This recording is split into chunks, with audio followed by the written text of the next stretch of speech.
아침에 카톡이 들어오더라고요. 그래서 받고 싶지 않았어요.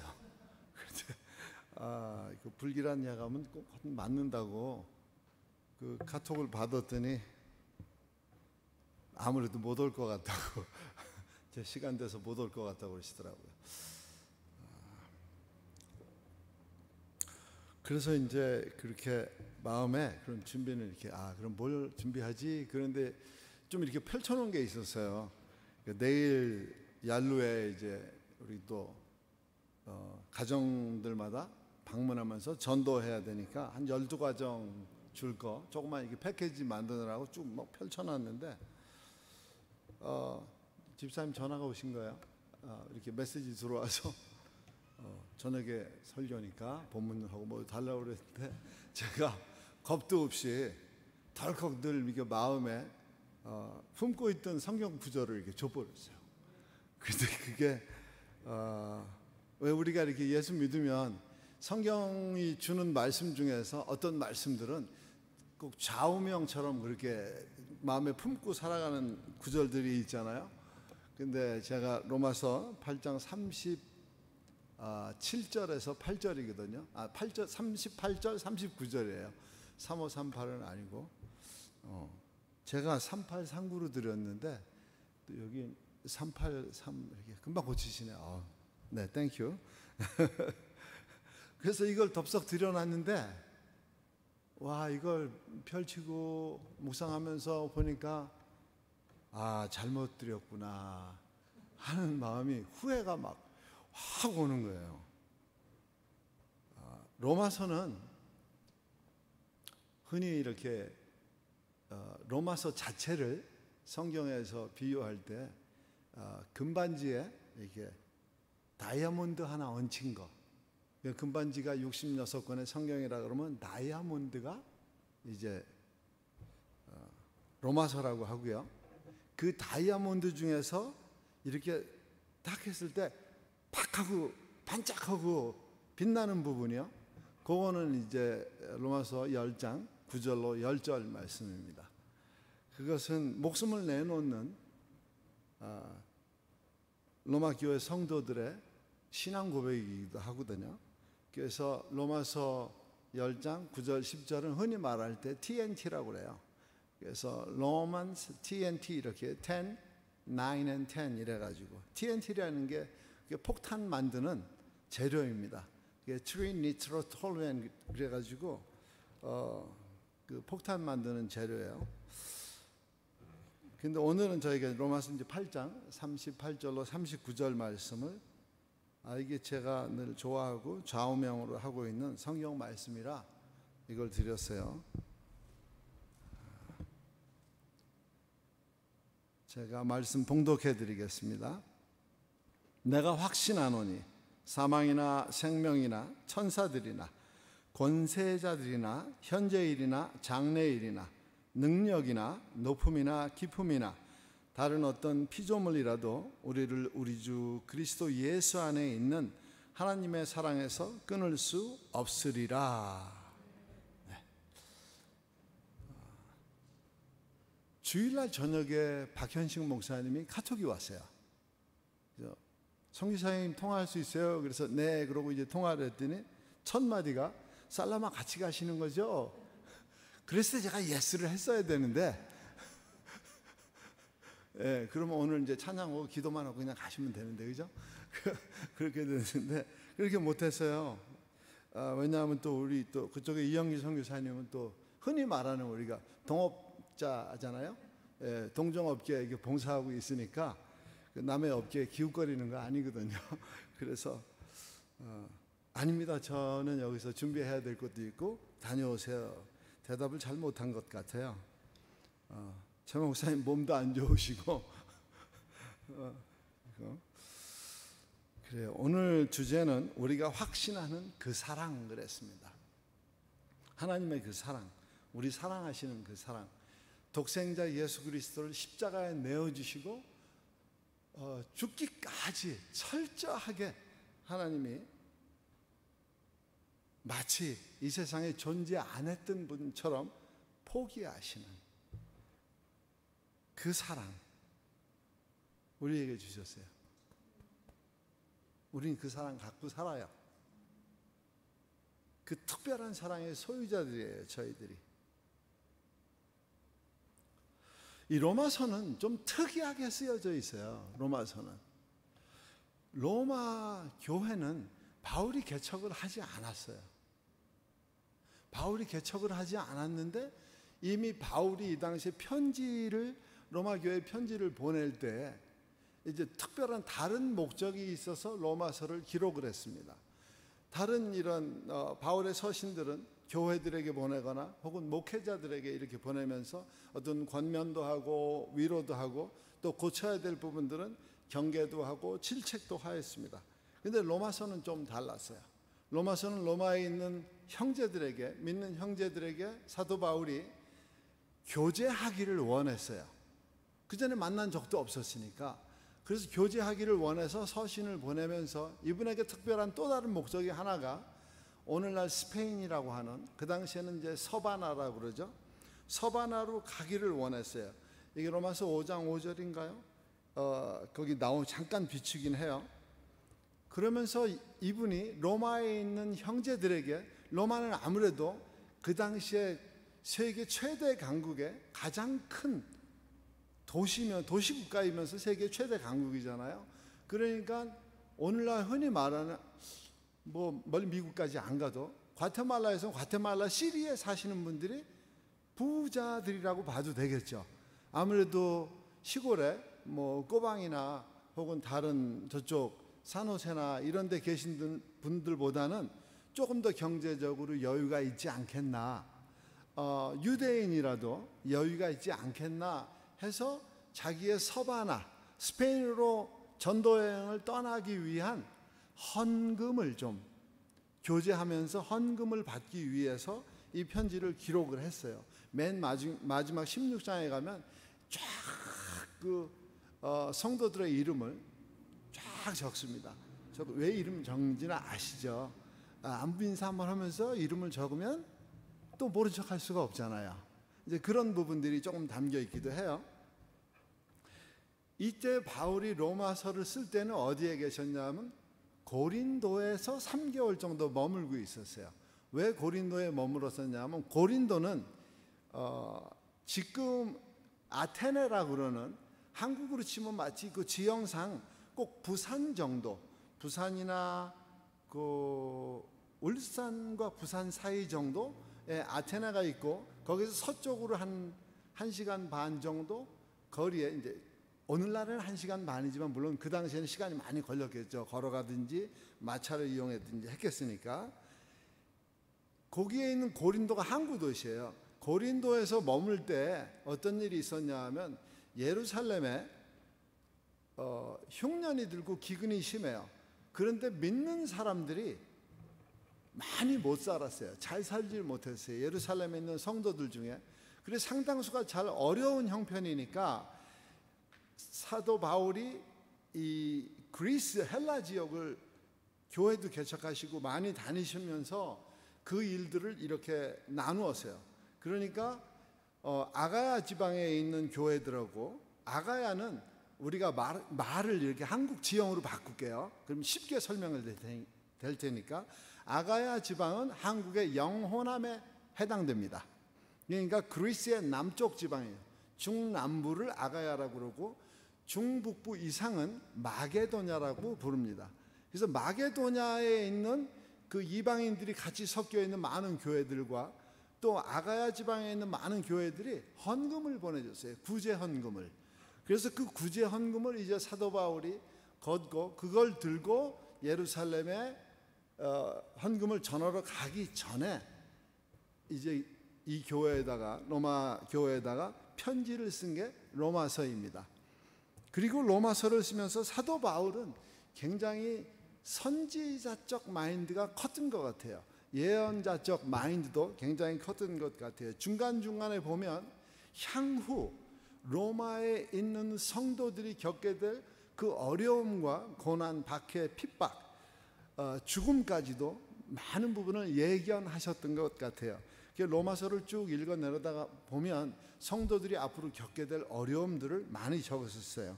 오늘 저희들이 봉독한 로마서 8장 38절로 39절 그 이전에 35절, 6절, 7절 이 구절들에 보면 앞으로 로마에 있는 성도들이 당할 환난에 대해서 굉장히 많이 써 있습니다. 조금 아까 말씀드렸던 로마서 10장 9절 10절에는 TNT라고 하죠. 아주 쉽게 말할 수 있는 부분들이에요. 우리가 말할 때 입으로 시인하면 구원의 반열에 들어갈 수 있다는 게, 마음으로 믿어 의에 이르고 입으로 시인하면 구원 받는다는 거예요. 얼마나 쉬워요. 그런데 그 당시에 로마에는 입으로 시인하는 게 어려웠어요. 입으로 시인하면 사자밥이 되고요, 훗날 조금 더 후에 입으로 시인하면 사자밥이 되거든요. 입으로 시인하면 십자가에 거꾸로 매달리기도 하고요, 입으로 시인하면 감옥에 그냥 갇히기도 하고요. 몇 년 전에 우리 둘째 덕분에 저희들이 로마를 여행하게 됐었어요.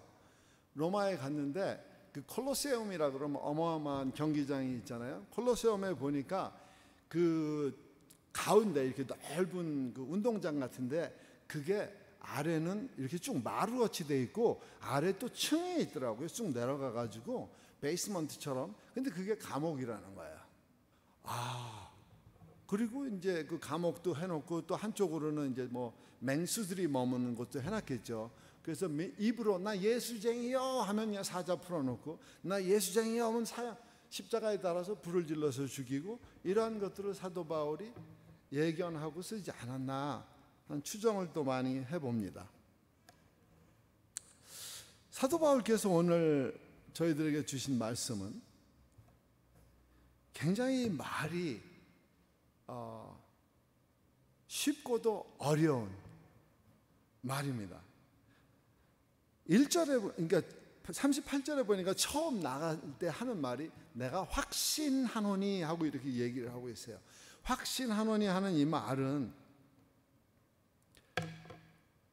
이 단어를 그대로 성경에서, 헬라어 성경에서 찾아왔더니 페이페이스마이라는 말이 써 있어요.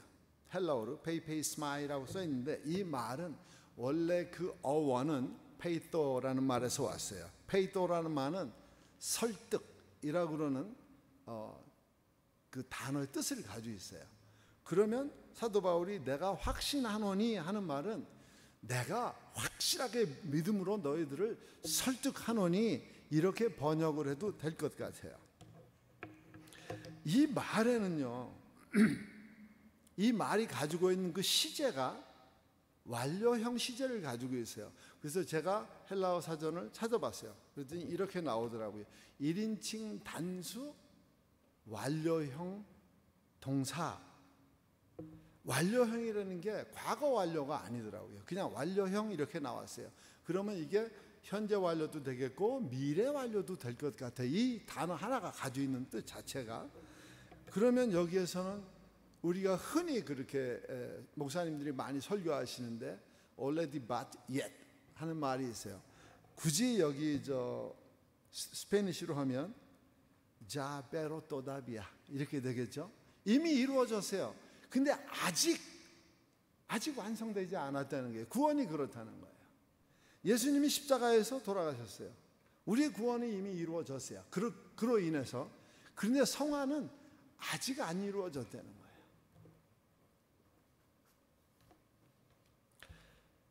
사도 바울이 이 글자 하나로, 내가 확신하노니 하는 이 글자 하나로 많은 신학자들이 무엇을 발견했는가 하면, 사도 바울이 가지고 있는 예언성에 대해서 사도 바울이 강조했다, 이렇게 얘기를 하고 계세요. 굉장한 긴장감이 있는 거예요. 그 단어 하나가 주는 그 내가 확신하노니 하는 그 말 하나로 다 끝나버렸어요.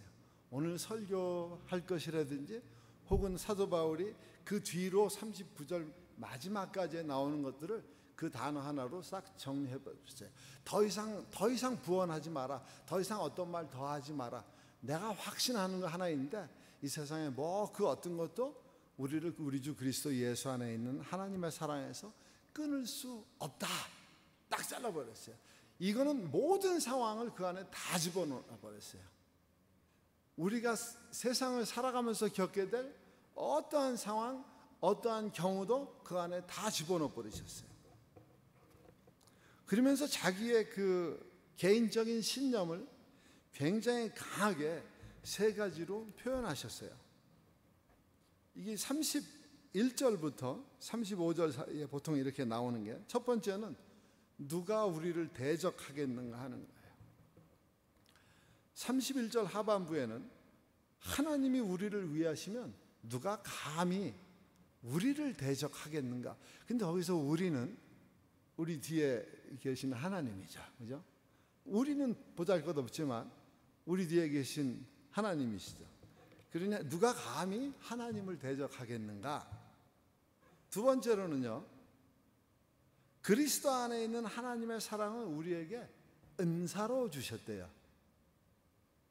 값 없이 주신 거죠. 32절에 보니까 자기 아들을 아끼지 아니하시고 우리 모든 사람을 위하여 내어주신 이가 어찌 그 아들과 함께 모든 것을 우리에게 주시지 아니하겠느냐.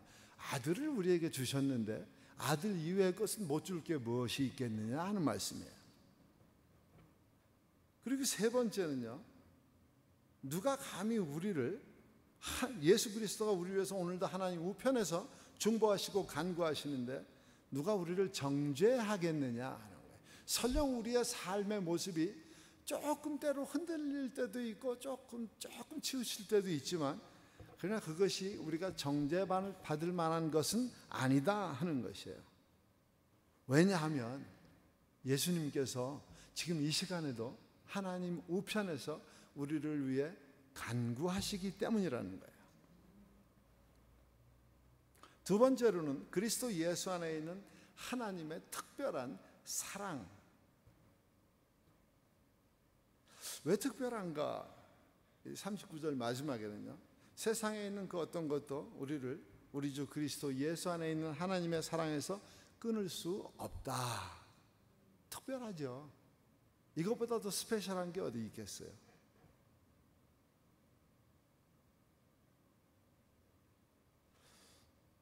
두 번째로는 환난이나 곤고나 핍박이나, 35절이에요. 그것은 한국을 보니까 좀 마음 아픈 분들이 덜어 있었어요. 지금 정권에서는 이런 일이 잘 거의 없는 것 같아요. 그러나 전 정권에서는 보니까 환원 대낮에요, 서울 한복판에 인공기가 또 개양되고요. 인공기 아시죠? 북한기. 인공기가 개양이 되고 막 김일성 사진인, 김정은의 사진이 걸어놓고 위대한 영도자라 그러는 막 플래카드를 붙여놓고요. 너무 위험하더라고요. 그때는 정말 많이 보기 좋지 않더라고요. 벌써 어느덧 이렇게 쭉 세월이 많이 갔어요. 6.25 전쟁이 난 지가 73년 전이었고, 그렇고 보니까 6.25 전쟁을 경험했던, 총 들고 나가서 전쟁했던 분들 아니더라도 그 전쟁 한 10년 전쯤에 태어난, 기억할 수 있는 사람들도 많이 없는 것 같아요. 그죠? 우리 교회만 해도 뭐 총 잡아본 사람은 덜어 있지만 그 총알을 쏜 사람은 아마 편집사님이 유일하지 않을까 그렇게 생각을 해요. 그 전쟁의 위험이나 전쟁의 무서움을 모르는 거죠. 젊은 세대들은 아예 그것조차 모르죠. 마치 컴퓨터 게임 안에서 하는 것처럼 생각도 할 수 있게 하고요.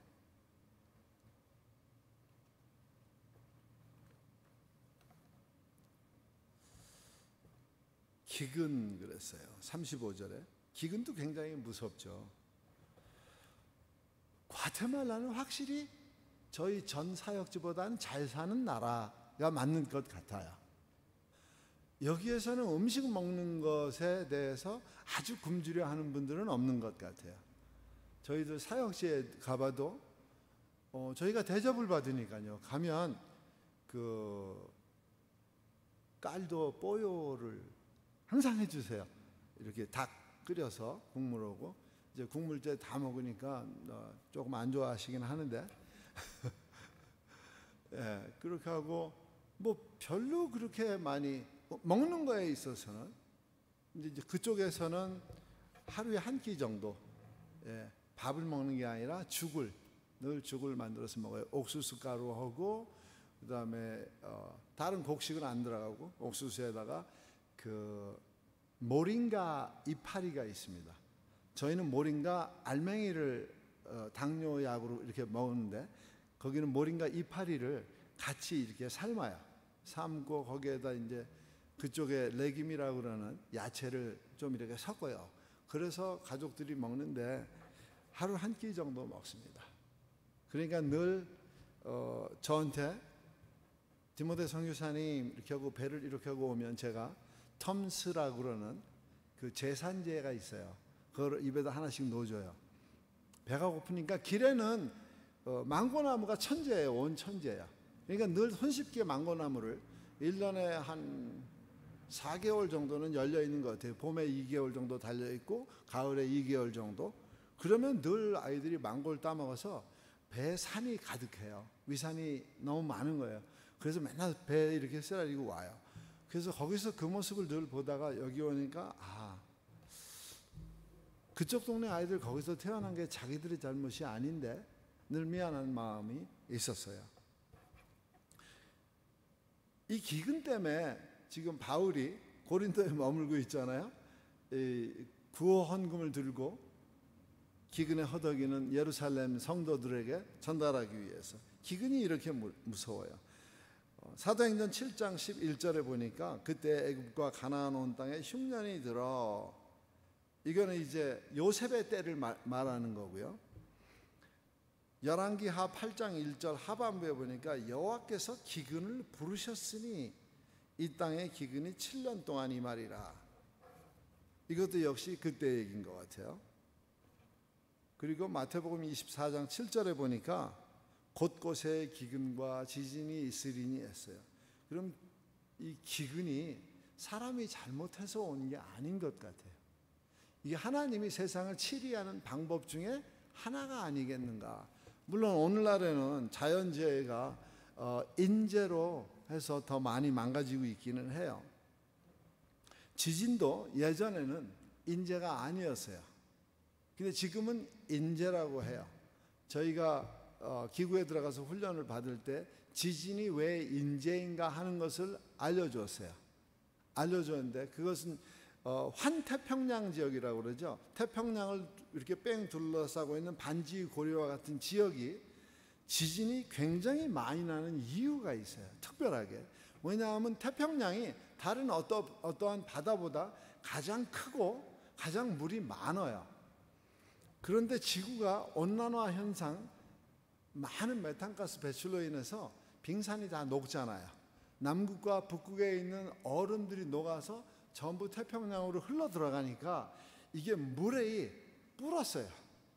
물의 양이 많으니까 땅에, 이 바다 속에 땅이 가장 물렁한 곳이 있을 거 아니에요? 그 물렁한 곳을 그냥 쿵 눌러버리는 거예요, 물이. 그러면 한쪽을 눌러버리면 물이 한쪽으로 쏠리게 되죠. 그게 땅 속에서는 지진이지만 위에서는 쓰나미가 되어버리는 거죠. 그래서 이것은 인재다, 그렇게 얘기하고 있어요. 그러나 우리가 성경에서 보는 지진과 기근은 자연재해, 하나님이 섭리하고 계시는 자연재해다. 또 우리를 위협하는 것들 중에 하나는요, 사망이나 생명이나, 사망은 정말 무서운 것 같아요. 물론 고린도전서 15장 55절 57절에는 사망아 너의 쏘는 것이 어디 있느냐, 사망아 너의 이기는 것이 어디 있냐고 사도 바울이 담대하게 사망에 대해서 선전포고를 합니다. 오늘이 19일이죠. 딱 열흘 전 되겠네요. 열흘 전에 저희를 40여 년 동안 낳지는 않으셨지만 말씀으로 품어주시고 기도해 주시던 우리 믿음의 어머니께서 이제 세상을 뜨셨어요. 올해 90살 되셨어요. 근데 아버지가 살아계시잖아요. 아버지가 한 살 적으세요. 그러니까 연상의 여인하고 사셨어요. 66년 7개월을 같이 사셨다고 하시더라고요. 이제 넘어지시고 몸을 못 추리신 거예요. 그리고 불과 뭐 1년도 안 됐는데 이제 소천하셨어요. 장례식 기간 중에는 큰아들이 그 유타주에 있는 솔트레이크 시티에 있는데 거기서 왔고요. 큰딸이 뉴저지주에 있는데 거기서 또 왔고, 둘째 아들은 이제 거기 가까운 데 살아서 어머니가 쓰러지시고 그 둘째 아들 집에 가서 침대에 늘 드러누워 있었대요. 그래서 지금도 마치 아직도 침대에 드러누워 있는 걸 하는 착각을 더러더러 받으신다고 하고, 장례식 기간 동안에는 자녀들이 와 있으니까 덜 외로움도 느끼지 못하고, 그 아내가 먼저 하나님 앞에 불려가셨다는 것에 대해서도 그냥 인식 정도. 그런데 이제 다 자녀들이 각기 삶의 자리로 돌아가고 나니까 이제 마음에 외로움과 죽음에 대한 것을 한 번 더 생각하시게 된 거예요. 제게 편지를 보내셨는데 편지 보고 많이 울었습니다. 아버지 이렇게 약해지셨구나. 저는 믿음의 거인으로 그렇게 알고 있었는데 많이 약해지셨구나 하는 모습을 또 보게 되었습니다. 로마서 5장 12절에는요. 아담으로 인해서 사망이 들어왔다 그랬어요. 그리고 15절에 가니까 그리스도로 인해서 은혜가 넘치게 사망을 바꿔버렸어요. 우리들에게 이제 복음이라는 기쁜 소식이 우리들에게 주어지죠. 당시에 사도 바울이 로마에 편지 쓸 그때 로마 내 세 개의 교회가 존재하고 있었어요. 하나는 유대인들끼리만 모여서 유대식으로 예배를 드리는 공동체가 하나 있었고, 또 하나는 유대인 플러스 현지인 로마 사람들이 되겠죠. 아니면 이방 사람들이 함께 예배드린 좀 믹스되어 있는 교회가 하나 있었고, 또 하나는 그때의 황제 부인인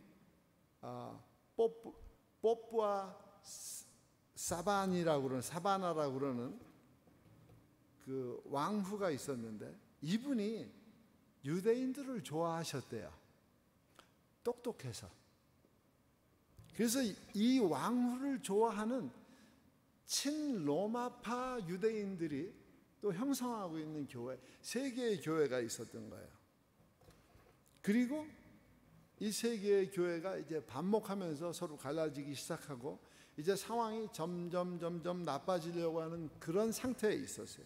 사도 바울이 이 편지를 쓰기 전에, 로마서를 쓰기 전에 한 8년 9년 전에 아굴라와 브리스길라가 로마에 살다가, 이분들이 로마 시민인데 로마에 살다가 추방당했어요.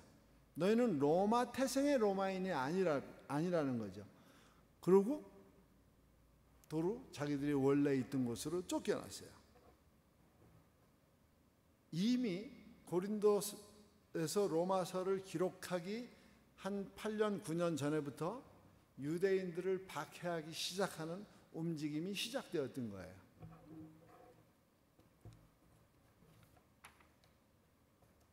그래서 사도 바울은 앞날을 내다보고 로마서 10장 9절로 10절 말씀에 이제 성도들에게 죽음 앞에서도 담대하게, 이 세상에 하나님의 사랑에서 우리를 끊을 수 있는 건 하나도 없으니까 담대하게 신앙 고백하고 하나님 앞으로 가라, 그렇게 말씀하셨어요.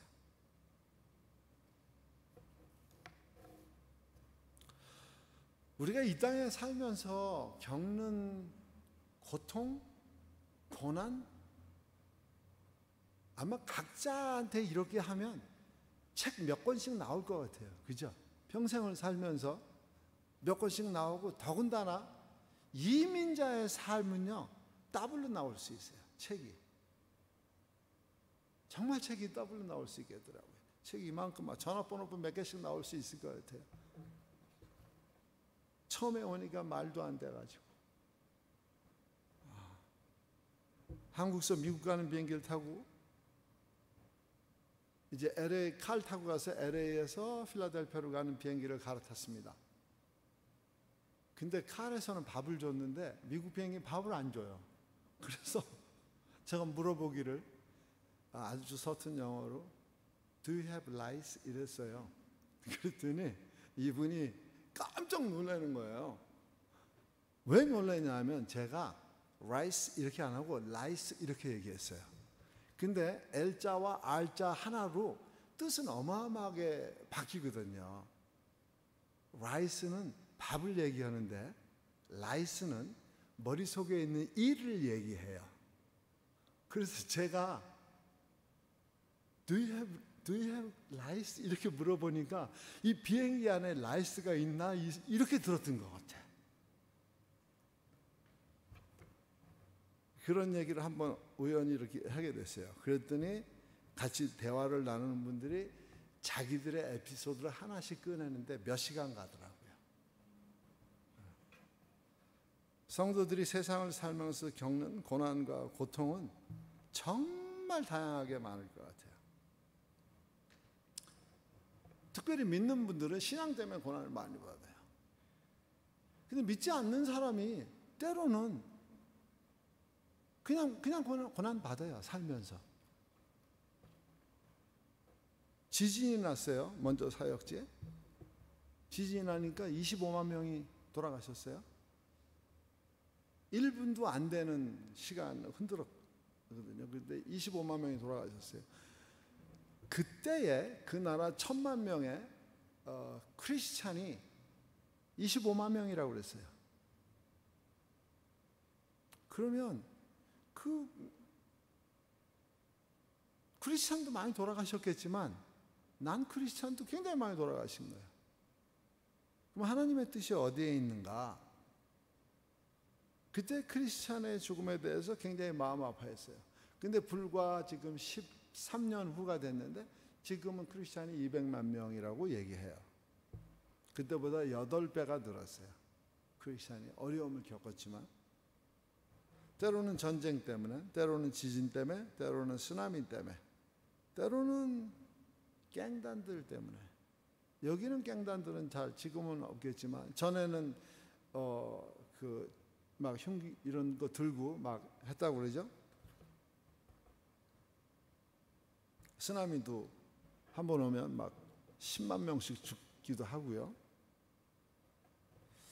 근데 이 모든 상황에서도 우리를 위로해 주는 것이 하나 있어요. 늘 우리가 이런 어려움만 겪는 건 아니고요. 우리를 늘 위로해 주시는 것은 하나님 반전이 있으세요. 하나님께서 우리를 사랑하신다는 거예요. 특별하게 하는 게 없는데 우리를 사랑하신다는 거예요. 우리를 택하시기를 창세 전에 우리 택하시고 삼위가 협의하시기를 사랑하셨다는 거예요. 그때부터.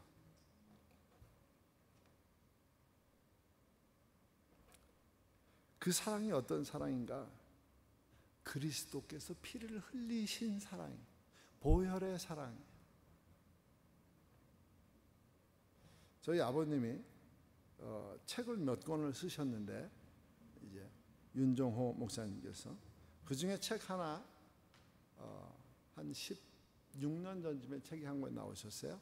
제목이 보혈을 지나 아버지 품으로. 복음성가에 그런 게 있죠. 보혈을 지나 아버지 품으로 하는 책. 책 제목은 우리 어머니가 지어주셨고요. 책은 이제 아버지가 쓰셨어요. 그 책 중에 첫 번째 소 제목이 보혈이 필요한 사람들이라는 책이 있어요. 그 첫 번째 나오는 그 이제 책 중에 보혈이 필요한 사람들 그러면서 첫 번째는 아닌 것 같아요. 두 번째인가 세 번째 에피소드에 이런 게 있었습니다. 2명의 대학 동기가 있습니다. 이분들이 졸업해서 한 명은 판사를 원해서 법대를 가서 공부를 하고 판사가 되었고 다른 분은 돈 벌기를 원해서 사업가가 되셨어요. 이 사업가가 증권에 손을 대가지고 굉장히 재미를 봤어요. 사람이 욕심을 내면 또 한이 없잖아요. 그게 좀 불안하죠. 벌써 증권에 손댔다 그러니까 들으면서도 불안하잖아요. 왠지. 그런데 주가가 막 팍 떨어지니까 이분이 그걸 메꾸려고 회사 돈을 썼어요. 근데 그 주식이 다시 안 올라가고 이제 회사 돈 횡령하는 거로 재판을 받게 되었습니다. 법정에 갔는데 대학 동기 판사인 거예요. 그러니까 이제 그게 뉴스거리가 돼가지고 기자들도 오고 막 많은 사람들이 그 재판에 관심을 두고 보는 거죠. 과연 과거의 우정이 어떠한 판결을 내릴까, 그게 궁금해서. 그래서 판사가 판결을 내립니다. 그리고 판결 결과는 아주 무거운 벌금형을 때려요. 이분이 도저히 갚을 수 없는, 왜냐하면 횡령해서 쓴 돈이 너무 많으니까. 그래서 아주 무거운 벌금형을 때립니다. 그리고 피고인은 고개를 푹 숙이고 터벅터벅 문을 향해서 걸어 나가는데, 이건 뭐 징역형은 아니니까요. 나가는데 판사가 법복을 얼른 벗고 막 쫓아나가서 등에 뒤에서 이렇게 껴안으면서 벌금 내가 낼게.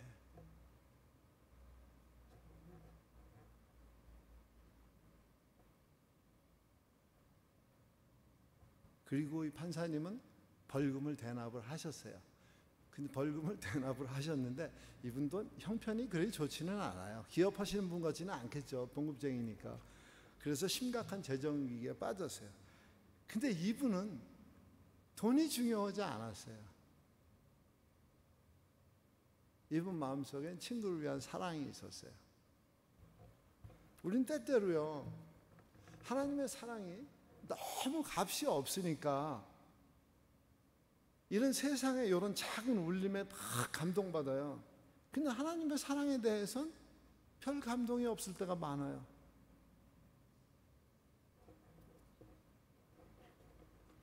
어디에다 비하겠어요, 하나님의 사랑을. 우리가 받아야 될 그 무거운 형량을 홀로 한 분이신 독생자 예수 그리스도를 우리의 형량으로 대신 물어주셨어요. 사도 바울은요, 하나님의 그 특별하신 사랑을 분명하게 받고 체험했기 때문에 오늘 우리에게 로마서 말씀을 통해서 분명하고 확실하게 전해주고 계십니다. 그러니까 세상에 있는 모든 것, 어떠한 경우, 어떠한 상황, 어떤 것이라도 그리스도 예수 안에 있는 하나님의 사랑에서 우리를 끊을 수 없다고 그래요. 아무것도. 우리조차도 끊을 수 없다는 거예요.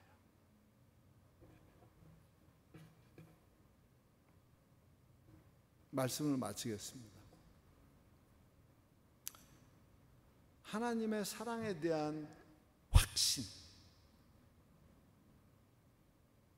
그것이 우리를 이 땅에서 지탱할 수 있게 해주신 적이 언제였을까 한번 찾아보시고요. 하나님의 그 특별하신 사랑 우리 가지고 있잖아요.